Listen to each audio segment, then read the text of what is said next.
Hey people, this is Conrad Layn here. I just want to take some time to introduce you guys to an awesome YouTube subscriber who left a phenomenal question. His name's Mr. DMG. He responded to my offer of my Independence Day July 4th video where I said I'll answer any question you have. It doesn't matter if it's one question, two questions, 100 questions, anytime from July 4th when I released the video to July 6th. So I'm going to keep my promise, and I'm happy to answer this and elaborate further. And anyone who does this as well, I'm going to do a shout out and I'm going to record a video and answering your questions. He asked me two phenomenal questions. The first question he was asking was in regards to what's my opinion in regards to leasing and traditional financing for a vehicle. Second question was when, which was a great question as well, when is a good time for him to add a vehicle to his fleet. He currently has two vehicles in the Las Vegas market, which is a phenomenal market. I'm currently in the California market. So I just want to elaborate further. So let me dive right into his first question and second question. I'm going to reverse it a bit. I'm going to answer his second question first. So to answer your second question, and then I'll go to your first, so dive right into it. So the time you should add a vehicle on is like this. It depends on your strategy that you're implementing. If it's a lease, in my personal opinion, and remember, I'm just your YouTube neighbor, but I'm giving my expertise and my opinion based on my experiences from being a Turo All-Star host and Power host so far. This is how I acquire and this is how I implement my strategy. You could do this or do your own due diligence, but do your own due diligence, or you can follow my way, figure it out. But I'm gonna give you my opinion and keep my promise. So this is what I would do in your situation if it was my situation, but every situation is different. Anyways, okay. So if it's a lease, for example, I typically will only add a vehicle on if I have a GRM of 1. That means gross rent multiplier. And I'm gonna leave the video below that goes in deep dive on what I mean. I explain it. So please watch the video 100 times if you need to. And you'll get the concept. It's a very valuable concept. I'm real estate licensed, and what typically happens on the commercial side, we use something called GRM model. I use that same model even in vehicles when I acquire my vehicle portfolio. So if you have a GRM of 1, meaning gross rate multiplier, if your payments, say for example, if it doesn't matter what the number is, but whatever your payments are for a lease, if it's $200 per month, multiply it times 12, that's a year, that's $2,400. If you at least make $2,400 or more, you should definitely start looking at acquiring a new vehicle, because that covers its keep, in my personal opinion.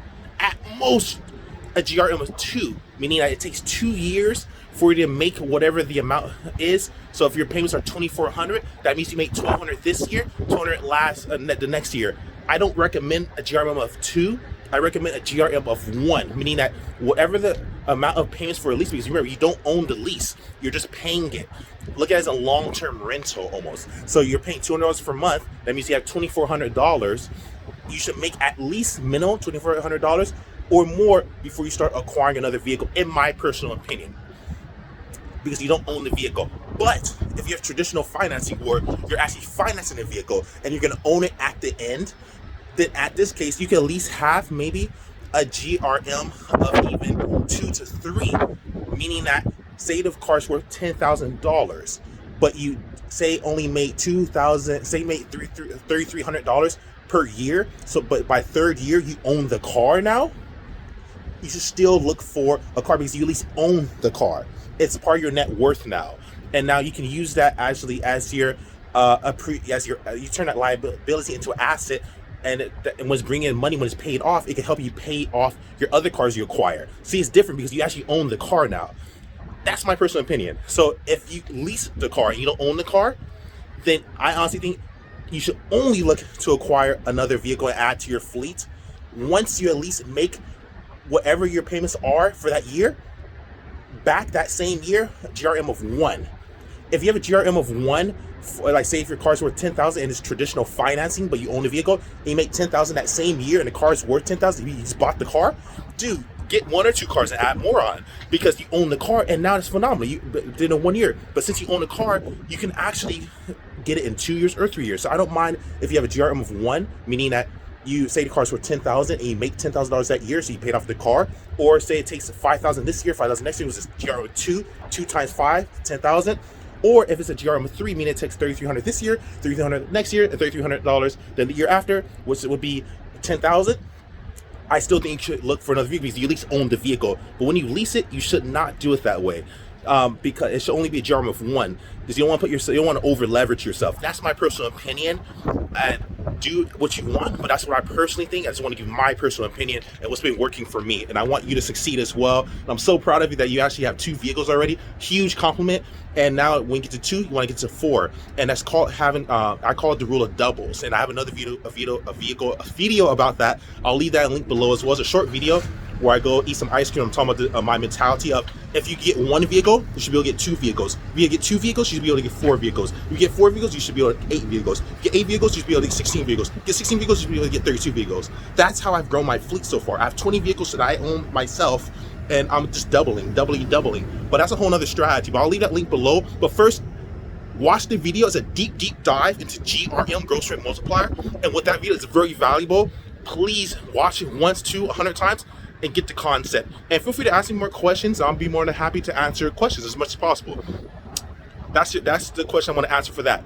Now, in regards to my opinion about leasing and my opinion in regards to traditional financing, it really depends. I can't say one's better than the other, or other ones. Just depends on what works for you. I think whatever works for you is fine. But I can't tell you what to do and what's better or not better. But what I will say is this.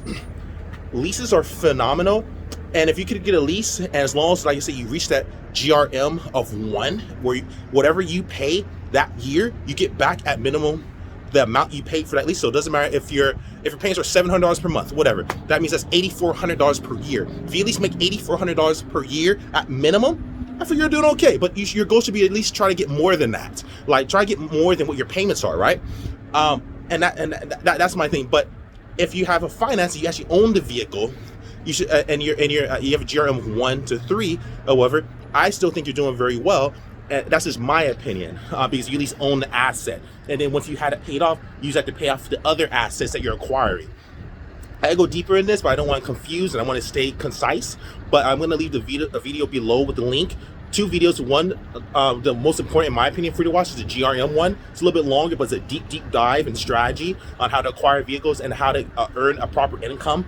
So you get that, so you get higher paid payments. And the other one's just the mentality of doubles, the rule of doubles that I go into. So I mean, hopefully it answers your question. If it does not, I'm only human. I want to do my best to answer it, elaborate further. I'm more than how I'm human. I'm more than happy to go deeper if you need me to, but I didn't want to go too deep and everything. Wanted to keep it short and sweet. But if you need any more elaboration, you did. I want to keep my promise. I said I will answer your question, so hopefully I did answer your question. And that's my opinion about leasing and traditional financing, is that both are great strategies, but you should always follow the GRM model that I'm going to leave below. So it's not a matter of which one's better or not, or what's my opinion on it. My opinion is based on whatever the GRM is. If it's a lease, like I said before, my opinion on that, to answer that question again, the lease, my opinion of a lease is that lease is fine as long as you get a GRM of at least 1, meaning that whatever your lease payments are for that year, that you should be able to make your keep that year at least 1 year. I think you should make way more than that, but I'm just trying to keep it simple. If you have traditional financing where you're going to own the vehicle at the end of the loan payments, you should have at least same thing, GRM of 1, but I could let you get with 2 or 3, because at least you'll own the car, and then that car is going to pay for other cars. You know what I mean? So it just depends on the strategy. That you own the vehicle. So that's what I think. Hopefully I answer your question. Please check the video out. And anyone that wants some further elaboration on how I've grown, like to having 20 vehicles, and how I'm going to grow to getting 40 vehicles, and how I'm going to grow to get 80 vehicles, and I'm one person and everything, and I'm going to actually acquire more. You can do the same thing. I'm human, you're human, you can do the same thing. It's nothing different about me. So you guys have a good day. Love you guys. Thank you for the support. And I'm a real guy out here. I just started YouTube not too long ago. It's been 2 months strong. So happy about that. I'm really excited. So dude, it's a pleasure to meet you, Mr. DMG. You've been phenomenal. Thank you for being the first one to comment. And Conrad Layn out. Peace.